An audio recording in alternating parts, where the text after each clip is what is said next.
Alors, le premier avantage, c'est déjà un avantage financier, c'est que tu as un super retour sur investissement comparé par exemple à Instagram, ou même LinkedIn. C'est vrai qu'il y en a plein qui pensent que c'est magique. Tu vois, tu utilises la pub pour ramener des prospects froids, tu utilises la séquence d'email pour vendre derrière. En 5 jours, basta, j'ai ma villa à Dubaï ou à Bali. Et puis de toute façon, c'est pas, l'outil que vous utilisez qui va vous permettre de vendre, c'est votre stratégie qui va vous permettre de vendre. Donc, déjà si vous n'arrivez pas à vendre avec MailerLite, vous n'arriverez pas à vendre avec ActiveCampaign. Donc déjà, bossez à fond votre stratégie, surtout votre acquisition contact. Hello et bienvenue dans Le Comptoir du Web, un podcast business où on parle de publicité, de manière d'entreprendre, mais pas que. J'aurai l'honneur de recevoir des invités inspirants pour te partager un maximum de valeur. Et aujourd'hui, nous recevons Alexandrina, créatrice de l'agence d'emailing The Wonder Success. Tu es donc une experte emailing, tu formes les personnes à écrire des newsletters captivantes pour vendre, mais tu peux aussi les rédiger pour nous. Et tu vends aussi des petits produits magiques pour vraiment nous faciliter la vie quand on est en lancement ou quand on a besoin de rédiger des mails et qu'on n'a juste pas le temps, pas l'envie et pas les connaissances. Bonjour Alex, merci beaucoup d'avoir accepté l'invitation. Hello Marine, merci de m'avoir invitée. Est-ce que tu vas bien? Je vais très bien et toi? Eh bien écoute, ça va super, merci beaucoup. Est-ce que je t'ai présenté de la bonne manière, est-ce que tu veux rajouter des petites choses au cas où que j'aurais pu oublier ou est-ce que tout est bon pour toi avant qu'on démarre concrètement Non, ça l'épisode? va, tu m'as bien présentée. Ok, parfait. Donc, toi, Alex, tu as acquis ton expérience, donc tu as fait un stage chez LVMH, après tu as travaillé aussi chez Decathlon au niveau du pôle marketing et communication. Donc, tu as quand même un super parcours avant de t'être lancé à ton compte et après d'avoir monté ton agence. Est-ce que tu pourrais définir pour les personnes qui vont nous écouter, qui ont jamais fait d'emailing ou qui se disent, oula, mais qu'est-ce que c'est? En quoi ça consiste concrètement quand on est une entreprise et qu'on dit je fais de l'emailing? Enfin, pas je fais de l'emailing, mais j'utilise l'emailing dans mon business plutôt. Merci pour toutes les fleurs que tu m'as lancées déjà. Et alors, qu'est-ce que c'est que l'emailing? C'est vraiment tout ce qui concerne l'envoi de newsletters que tu reçois, que ce soit des emails, vraiment des newsletters pour que tu achètes par exemple un nouveau canapé, ou alors un email qui confirme que ta commande est partie, ou un email qui confirme que tu as bien payé ton produit. Et c'est tout ce que tu reçois dans ta messagerie. Ok. Très bonne définition. Donc, est-ce que là, on va parler principalement aujourd'hui des bonnes pratiques en emailing, de comment est-ce qu'on peut mettre tout ça en place. Toi, pour toi, quels sont les avantages réels de l'emailing si voilà, une personne se dit est-ce que je dois l'utiliser ou non? Quels sont les avantages à s'en servir?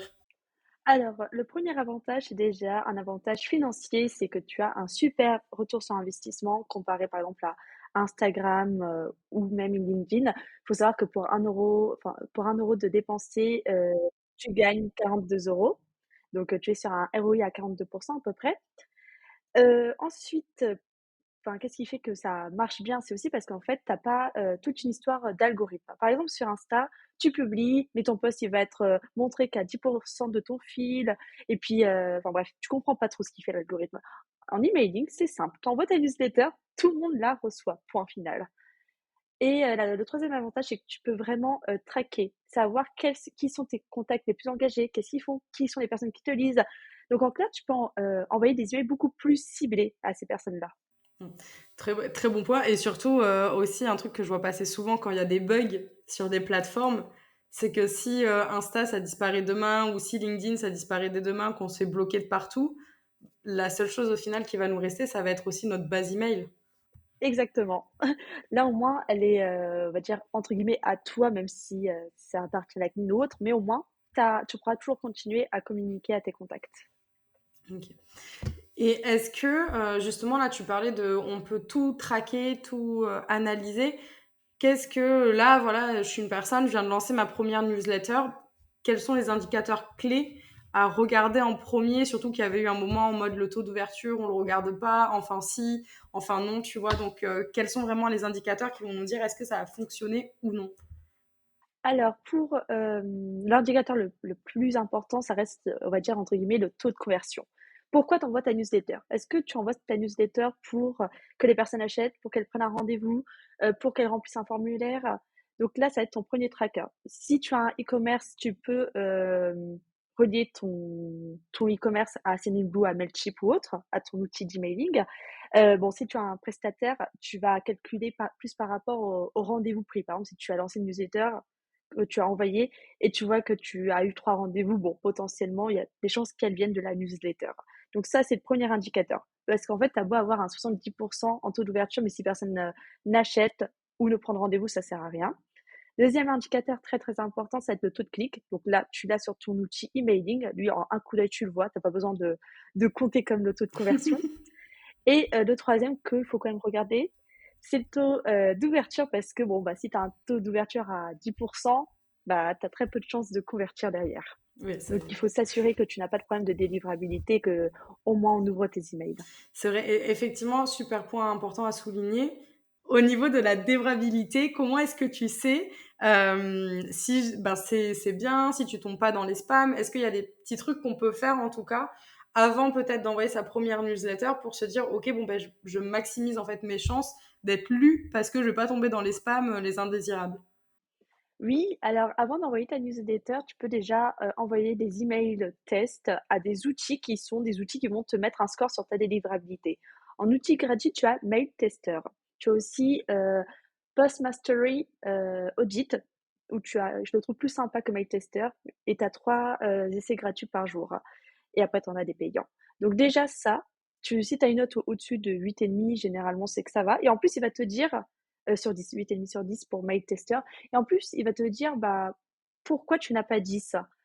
Donc, généralement, ce que tu peux mettre en place, en plus, ça va être ce qu'on appelle l'authentification des emails. Mm, Ça paraît compliqué, mais en fait, vous allez sur Google, vous tapez ça, il y a des tutos, c'est facile, ça prend 10 minutes. Bon, allez, la première fois, ça peut prendre 20 minutes, mais parce que vous avez peur de faire une bêtise, alors qu'en fait, c'est très facile. Il y a ça et après aussi ce qu'il va vous dire, enfin dans on vous enlève des points plus par rapport au contenu. Par exemple, si vos images sont très, très grosses, si vous utilisez des gifs, attention aux gifs, ça vous avez plus de chances d'aller dans les spams ou du moins ok. d'aller dans promotion. Donc là, il faut réduire à fond vos images et vous pouvez utiliser l'outil gratuit, ça s'appelle TinyPNG, ça vous réduit à fond. Il faut Ok. savoir que dans l'idéal, il faut que l'ensemble de vos images, donc si vous avez par exemple 3, 4, 5 images, il faut qu'elles fassent en tout moins de 300 KO. Ok. Ah oui, donc c'est vraiment faible, hein. Enfin, faut vraiment pas que ça prenne de place en fait. Ah oui, mais moi je réduis à fond avec Canva et TinyPNG. Encore tout à l'heure, j'étais sur une newsletter dans un e-commerce, je réduisais à fond toutes les images. Et dernier point très important, ça va être les spam words. Donc ça, pareil, vous tapez spam words sur Google, vous allez tomber sur des listes de mots qui sont des mots à risque et vous pouvez aller dans les spams. Donc c'est des mots type gratuit, offert, le signe euro, euh, investir, revenu, chiffre d'affaires, tout ce qui est lié au sexe, à la minceur. En fait, c'est des mots que les spammers ont Ouais. beaucoup utilisés. Donc là, si vous en utilisez un, c'est pas grave. Si vous de temps en temps vous dites gratuit, c'est pas grave. C'est juste qu'il faut pas l'utiliser 50 fois dans un email. Ouais. Mais ça, tu avais fait un post super intéressant là-dessus sur LinkedIn et sur Insta. Donc, allez voir les posts d'Alex, elle en partage souvent et c'est fou parce qu'en fait, tu as une liste de mots incalculables et tu te dis, ah ouais, faut faire gaffe quand même à ce que j'écris dès l'objet du mail et pas simplement dans le contenu pour être sûr que je sois délivré en fait, au-delà d'être lu, mais au moins que les personnes puissent voir mon mail avant de cliquer dessus. Donc, Exactement, ça, c'est super, super intéressant. exactement. Et dernier petit point aussi que les gens oublient tout le temps, c'est l'alt texte. En fait, c'est une image, mais ils vont jamais la nommer. En fait, ils vont la laisser, ils vont l'intégrer. Mais en fait, une fois qu'elle est intégrée dans votre outil, vous devez lui donner un nom dans l'outil en question. Parce qu'en fait, le Gmail, c'est reçoit ça, il sait pas ce que c'est. Donc, il peut avoir peur et vous mettre dans les spams. Donc, il faut généralement bah, vous donner un petit nom, vous la décrivez. C'est un peu comme dans le référencement, en fait, au final. Dans le SEO, tu es obligé de renommer les images. Tu vas pas l'appeler genre image 0456 ABCD parce que sinon, ça a aucune valeur ajoutée et le bot qui lit, sait même pas de quoi ça parle. Donc, ça, c'est vrai que c'est un bon point où on oublie de le faire par flemme de renommer les dossiers et les images. Alors que même si on veut s'en resservir genre 6 mois après dans un mail, c'est vraiment pratique pour rechercher dans les images importées aussi.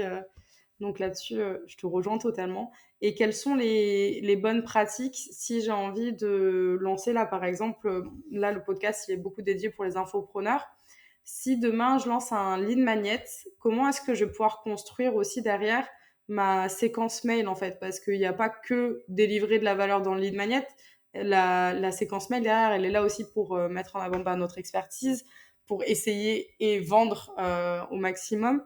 Comment est-ce que je peux construire justement cette séquence mail? Est-ce qu'il y a un nombre de mails à respecter pour pas être dans le trop peu ou dans le trop tout court? Tu vois, quelles sont les bonnes pratiques à ce niveau de cette séquence mail-là? Alors, donc c'est ce qu'on appelle un peu des emails automatiques. En fait, vous allez automatiser ça. Donc là, vous envoyez votre lead magnet, enfin, vous le publiez. Donc la durée de cette séquence mail, elle doit être de la même durée que le parcours client. Le parcours client, c'est le temps que votre prospect prend pour devenir un client. Par exemple, moi, j'ai des templates. Les templates, en une semaine, je sais que j'arrive à les vendre. Parce que c'est un produit qui se vend très très facilement, j'ai pas trop d'objections et ils sont en dessous de 100 €. Donc moi, ma séquence, elle va être de 5-6 emails, c'est largement suffisant, mais en une semaine, hein. 5-6 emails en une semaine et je vends très bien. Par contre, si je veux vendre un produit plus élevé, comme une prestation, là, je vais être sur une séquence automatique d'emails qui va être sur plusieurs mois. Elle va être sur du 6 mois. J'ai même des clients qui ont des formations à plus de 2 000 €. On est sur du 9 mois parce que leur prospect prend 9 mois à Mhm. devenir client. Et ça, c'est une erreur que beaucoup de gens font, c'est qu'ils pensent, alors que vous le ferez pas, ceux qui nous écoutent, ils se disent: «Je vais, parler de mon offre à 2 000 € au bout de 5 emails et puis je vais devenir riche». Sauf que vous-même, vous recevez ça, une offre à 2 000 €, alors que ça fait qu'une semaine que vous connaissez la personne. Vous êtes en mode: «Bah non, je vais pas acheter ton offre». Alors pourquoi vous le faites? Tellement. C'est vrai que c'est ça. Et justement, comment est-ce que tu choisirais le produit que tu as envie de mettre en avant dans ta séquence mail? Parce que c'est vrai qu'il y en a plein qui pensent que c'est magique. Tu vois, tu utilises la pub pour ramener des prospects froids, tu utilises la séquence d'email pour vendre derrière. En 5 jours, basta, j'ai ma villa à Dubaï ou à Bali et c'est bon. Alors qu'en fait, bah, pas du tout, hein. Il y a quand même la réalité qui nous rattrape. Sinon, vous vous doutez bien que je pense que toi et moi, on serait pas là où on est, mais sur une plage, les pieds dans le sable, cocktail à la main. Mais quelles sont les bonnes pratiques pour choisir aussi son produit, être sûr qu'on ne se trompe pas, surtout quand ça va être pour des prospects froids à partir d'un lead magnet, comment est-ce que je peux faire pour maximiser mon retour sur investissement, on va dire? Alors en fait, je pense que déjà, il faut que tu choisisses absolument un produit qui soit un peu lié à ton lead magnet, pour qu'il y ait quand même un lien, que ce soit une suite plutôt logique. Ensuite, entre un produit, on va dire un petit produit en dessous de 100 €, une grosse formation ou une prestation, en fait, je pense que ça dépend vraiment de ta cible, de ce dont elle a besoin. Par exemple, là, moi, dans ma newsletter, les lead magnets que je mets beaucoup en avant, c'est des lead magnets qui attirent des infopreneurs, dans la plupart du temps, et des personnes qui, n'ont pas encore le budget pour me déléguer une prestation. Donc moi, je vais forcément mettre plus en avant mes templates. Par contre, à côté, je suis en train de construire un lead magnet qui est à destination d'entreprises, avec, plus de 50 salariés. Donc là, je vais plutôt mettre en avant, mes prestations, mais je vais être sur un produit, enfin, sur un parcours client beaucoup plus long. En fait, ça dépend vraiment qui vous attirez dans votre mailing list. Plus effectivement, et après j'imagine aussi que c'est pareil, hein, c'est comme le lead magnet.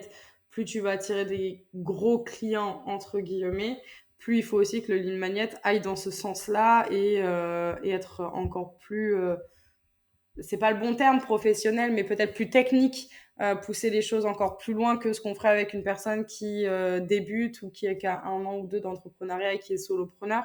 Donc c'est vrai que ça va dépendre de tout ça. Et en tout cas, c'est intéressant de dire oui, il faut se pousser à la réflexion pour vraiment choisir et être sûr d'avoir une bonne séquence mail rentable et de faire ce lien entre le lead magnet et le petit produit. C'est clair que si, je sais pas, dans ton cas, tu te donnes 50 idées pour rédiger sa newsletter et que le produit que tu vends derrière, c'est un lien de parrainage pour je sais pas quelle plateforme, tu vois, pour la newsletter, il y a pas trop de lien. Ça serait plus logique de choisir tes templates, justement, pour aller là-dessus. Là, par rapport à ces infos, OK, on sait ce qu'il faut mettre dans notre séquence mail. Et maintenant, où est-ce que je vais faire ma séquence d'automatisation? Est-ce que tu as des recommandations aussi par rapport aux outils à utiliser, peut-être en fonction du budget, en fonction du nombre de personnes aussi qu'on a, en fonction des fonctionnalités? Quels sont tes recos par rapport à ça? Alors, pour les infopreneurs, si vous parlez anglais, enfin, vous pouvez aussi traduire en français, il y a MailerLite, MailerLite, comme vous voulez prononcer, qui est gratuit jusqu'à 1 000 contacts. Donc il est très bien, vous pouvez tout faire gratuitement. Vous pouvez faire votre page de capture, donc pour présenter votre lead magnet, une page pour présenter votre lead magnet gratuitement. Vous pouvez faire pas mal d'automatisation gratuitement. Bon, vous pouvez tout faire quasiment, gratuitement. Le seul truc que je trouve un peu moins bien sur, MailerLite, c'est que généralement mes clients, sur MailerLite, ils vont plus souvent en promotion que Hmm, sur ActiveCampaign ou Sendinblue. ok. Mais bon, je pense que c'est d'être leur HTML qui est pas excellent, mais c'est gratuit jusqu'à 1000 contacts. Donc, je trouve que c'est un très bon rapport qualité-prix. Ouais. Et si vous voulez aller un peu plus loin, vous voulez beaucoup plus segmenter, vous voulez beaucoup plus automatiser parce que vous avez, voilà, vous gagnez déjà un peu d'argent, même un peu beaucoup d'argent avec votre activité. Moi, j'utilise ActiveCampaign pour mon cas et c'est celui que je préfère pour les infopreneurs. Mais par contre, il est beaucoup plus cher que MailerLite. Oui, c'est clair qu'ActiveCampaign, c'est un vrai coup. Donc, comme tu le dis, peut-être que si on débute, on peut commencer à se faire la main sur la newsletter avec MailerLite et après passer sur ActiveCampaign pour aller encore plus loin, pour segmenter et pas forcément de suite se jeter sur un outil beaucoup plus développé. Surtout que les premiers mois, on va faire plein de tests, on va essayer de construire notre liste email, de l'augmenter. Donc, ça sert à rien, j'ai envie de dire, de gaspiller entre guillemets du budget là-dedans. Il vaut mieux se faire la main sur un outil gratuit et passer à plus performant que passer à du performant direct et d'être découragé tellement il y a de fonctionnalités aussi parce que c'est en tout cas ActiveCampaign, je trouve que c'est pas un outil que tu peux prendre en main si t'as jamais touché à l'emailing du tout, t'as jamais envoyé une newsletter. Solo, ça va être un outil quand même un peu compliqué à comprendre avec toutes les possibilités justement qu'il y a là-dessus quoi. Exactement, c'est et puis de toute façon, c'est pas l'outil que vous utilisez qui va vous permettre de vendre, c'est votre stratégie qui va vous permettre de vendre. Donc déjà, si vous n'arrivez pas à vendre avec MailerLite, vous n'arriverez pas à vendre avec ActiveCampaign. Donc déjà, bossez à fond votre stratégie, surtout votre acquisition contact. Si vous n'avez pas les bons contacts, vous n'allez pas vendre. Donc ça, c'est là, mais la priorité, votre acquisition contact. Parce que même si vos emails sont écrits aléatoirement, qui sont pas très bien écrits, qui sont limite moches, vous arriverez à faire des ventes. Même vous en ferez pas beaucoup, mais vous vendrez parce que vous aurez les bons contacts et vous pourrez que faire mieux. Mais si vous avez l'inverse, des très bons emails, très beaux, très bien écrits, mais que vous n'avez pas votre client idéal dans votre mailing list, vous ne vendrez pas. C'est vrai, ouais, ça c'est un bon. Et justement, quand on a une base mail avec genre, on va dire 1000 prospects ou même un peu moins, il y a quelque chose qui fait mal au cœur un peu de faire, mais qui est important. Et toi, à chaque fois, je sais que tu nous harcèles entre guillemets pour qu'on le fasse. C'est de virer les personnes qui ne sont plus actives, de faire une séquence qu'on appelle de désengagement, réengagement. Par rapport à ces personnes-là, est-ce que tu peux nous en dire un peu plus, en quoi ça consiste, pourquoi aussi c'est important de le faire là-dessus et voilà pour informer un peu tous ceux qui nous écoutent ou qui nous regardent. Yes, donc pour les coachs et les prestataires, c'est important de le faire parce les gens, en fait, une séquence de réengagement, c'est des emails qui sont envoyés aux personnes qui ne vous ouvrent plus depuis au moins 90 jours. Donc, on considère que ces personnes sont plus trop actives, qui sont plus trop intéressées. Donc, on va leur envoyer 3 emails pour leur demander si elles veulent ou pas rester. Et en fait, le risque de garder ces personnes-là inactives, c'est que bah, vos stats vont baisser. Donc, vous allez passer de 40%, 30%, 20%. Et après, les serveurs, ils vont se dire, bah, c'est bizarre, elle a pas des bonnes stats. Donc, c'est une spammeuse, en fait. Donc, en fait, ils vont automatiquement se dire, bah, elle a des mauvais taux, on va la mettre dans les spams.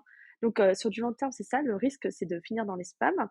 D'un point de vue aussi, pour les personnes pour qui c'est important tout ce qui est euh, développement durable, écologie, etc., c'est que vous envoyez des emails à des personnes qui vous ouvrent plus, et les emails, ça pollue énormément. Donc, ça aussi, c'est pas tip top.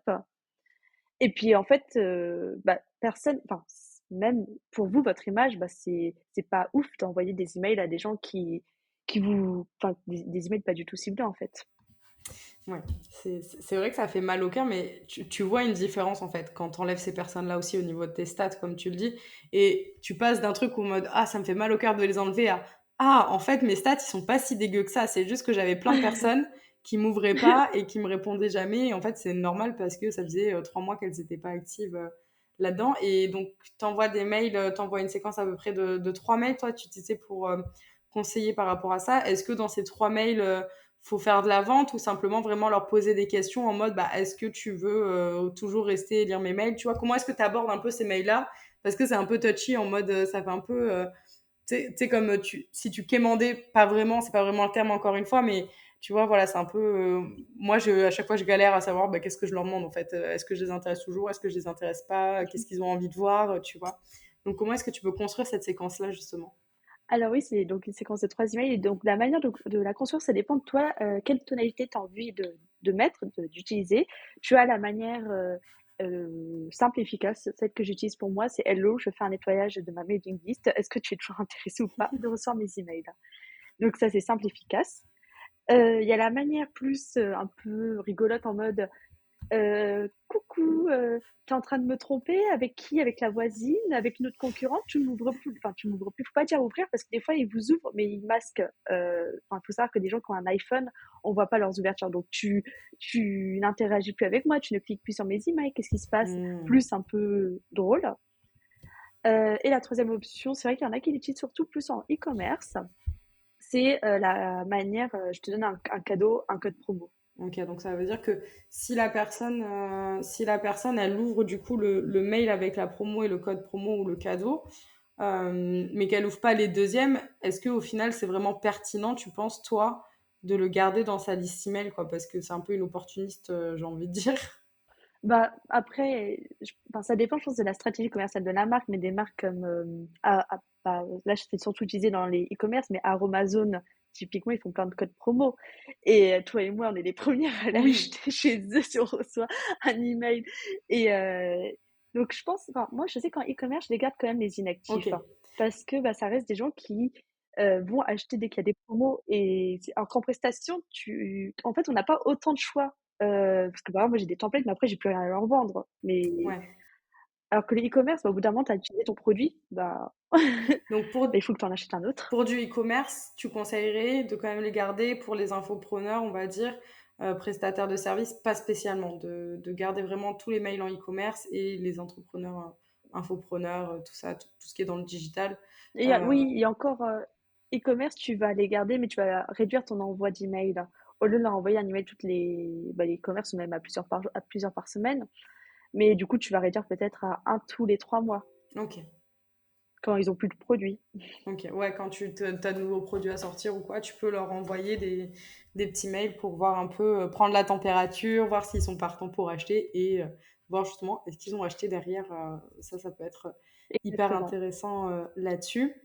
Et est-ce qu'une fois que tu as fait ça, quand tu as construit tu as récupéré, tu vois, des leads avec ton lead magnet, tu as fait ta séquence de bienvenue, et derrière, bah, souvent, quand on lance un lead magnet aussi, ça va être pour plus tard leur vendre un produit ou faire un lancement également.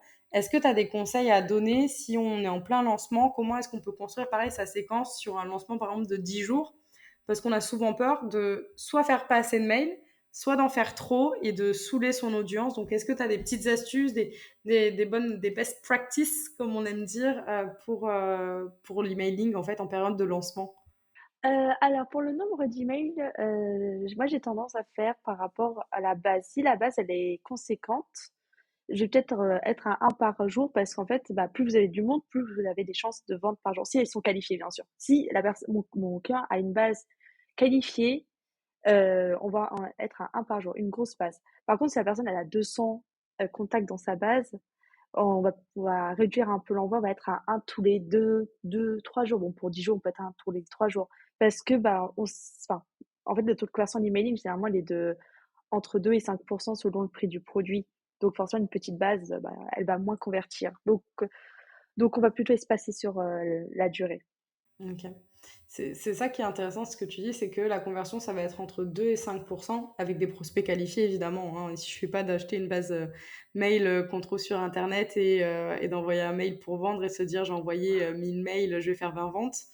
Si c'est pas qualifié, ça n'arrivera pas, mais il faut prendre aussi ça en compte quand on veut un lancement, de fixer ses objectifs, enfin d'être réaliste en fait dans la fixation de ses objectifs et de se dire: «Bah voilà, j'ai une base mail avec 200 personnes, ça va être compliqué de faire 100 ventes, tu vois, peut-être. Si je veux vendre que par l'email, faut aussi être réaliste, d'où l'importance d'augmenter sa liste email quotidiennement. Est-ce que toi, tu as des bonnes pratiques, pareil, pour augmenter sa liste email quotidiennement ou de façon hebdomadaire? Parce que souvent, on bloque, on me dit, ouais, j'ai un lead magnet, mais bah, j'ose pas en parler tout le temps. J'ai pas envie de saouler mon audience avec ça. Est-ce qu'il y a des petits moyens pour au final voir un peu le graphique évoluer tous les jours dans le bon sens? Alors pour augmenter, ta base de contacts, déjà, tu as le message de bienvenue, sur Instagram ou même, sur LinkedIn, ça marche très, très bien. Donc par exemple, moi dans le mien, je dis, enfin du coup, c'est ma community manager qui l'envoie, mais c'est hello, prénom, bienvenue, sur le compte The Wonder Success. Avec Alexandrina, nous sommes, ravis de t'accueillir ici. N'hésite pas si tu as des questions et si tu manques, d'inspiration pour tes newsletters, voici 52 idées de newsletters, le lien, heu, très bonne journée et prénom. Donc ça Ok. marche très, très bien. Vous pouvez, j'imagine aussi, le dupliquer et l'envoyer aussi sur LinkedIn. Je sais que certains le font. Moi, je vais le Mhm. mettre en place bientôt, je l'ai pas encore mis en place.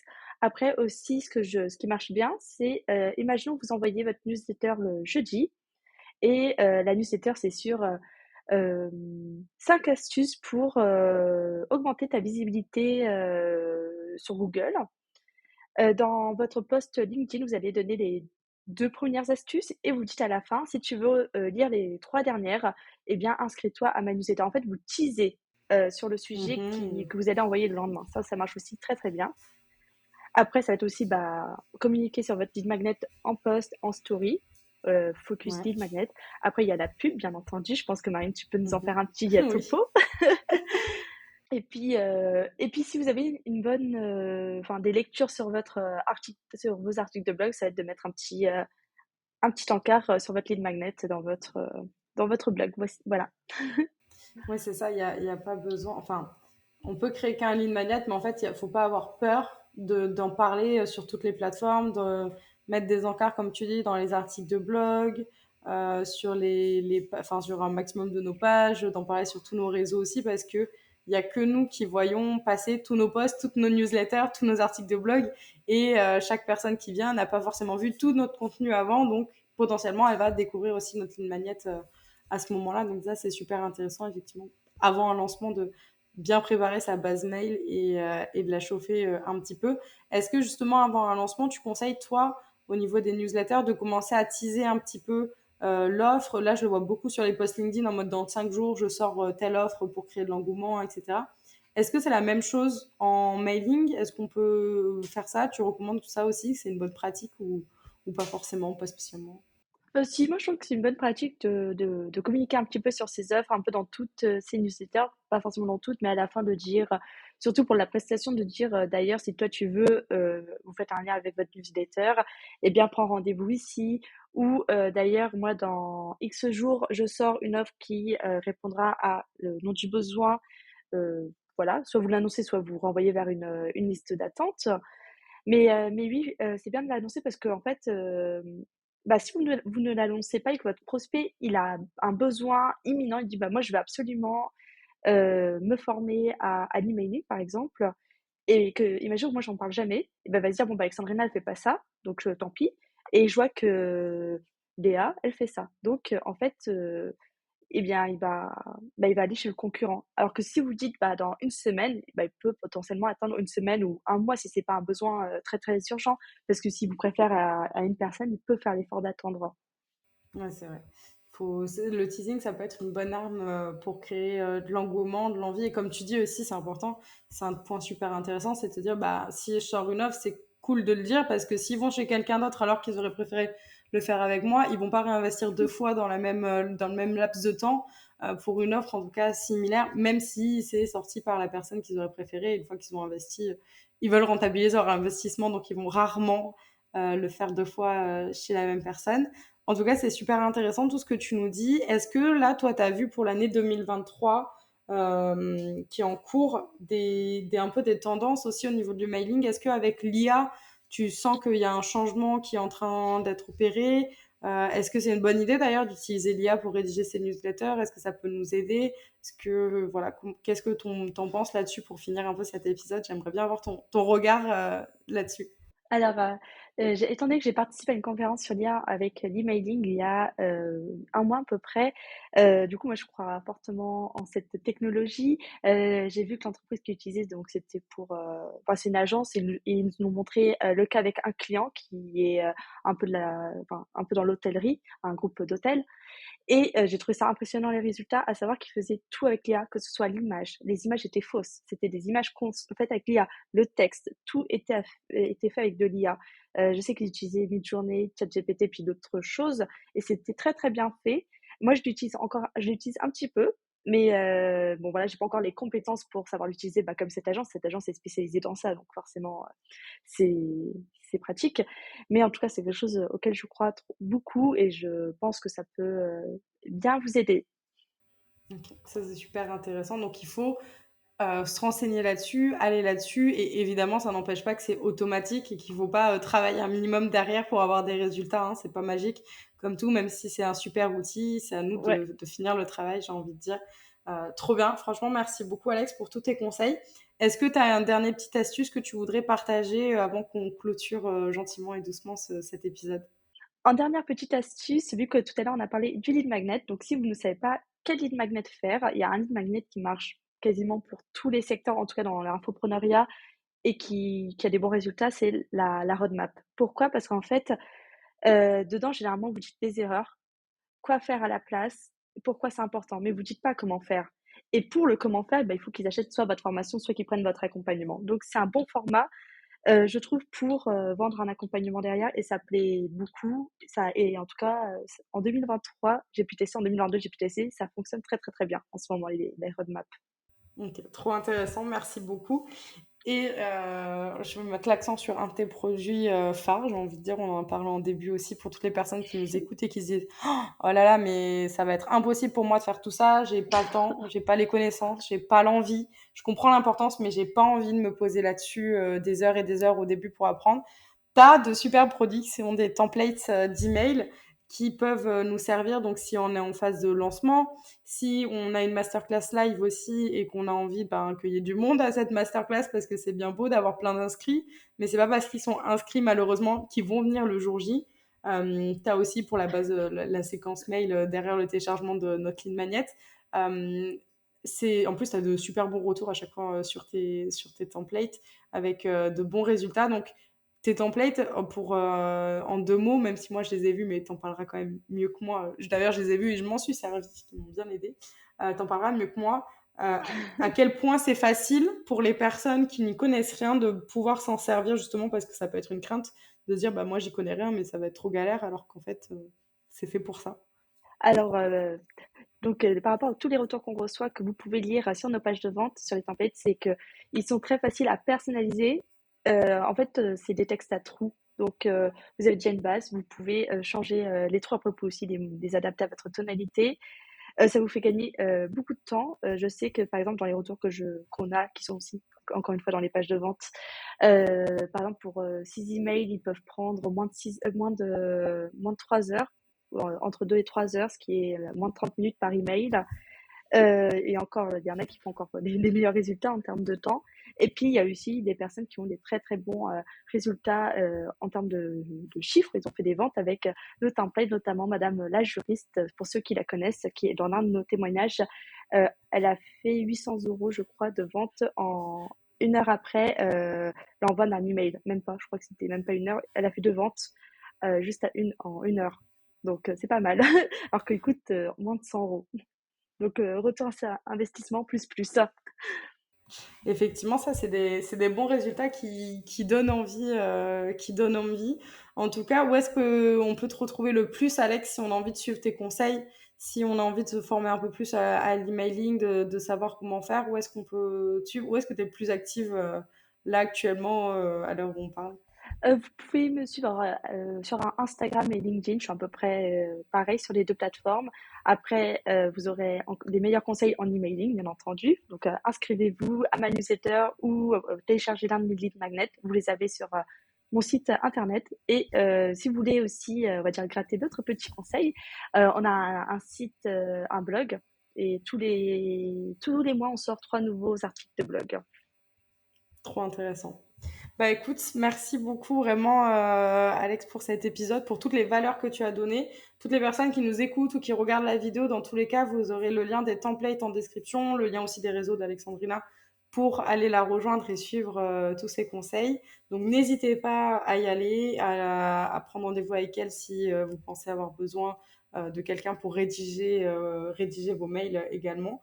Sachant que quand c'est quelqu'un qui est expert là-dedans, c'est quand même toujours mieux fait, on obtient quand même de meilleurs résultats. Donc, n'hésitez pas aussi. Bah, vraiment, merci beaucoup, Alex. Merci à toutes les personnes qui nous ont écoutés. Si vous avez aimé cet épisode, n'hésitez pas à nous le dire, à nous taguer, à laisser une petite note sur le podcast. Et je vous dis à très vite pour un prochain épisode. Merci, Alex. Merci à toi, salut!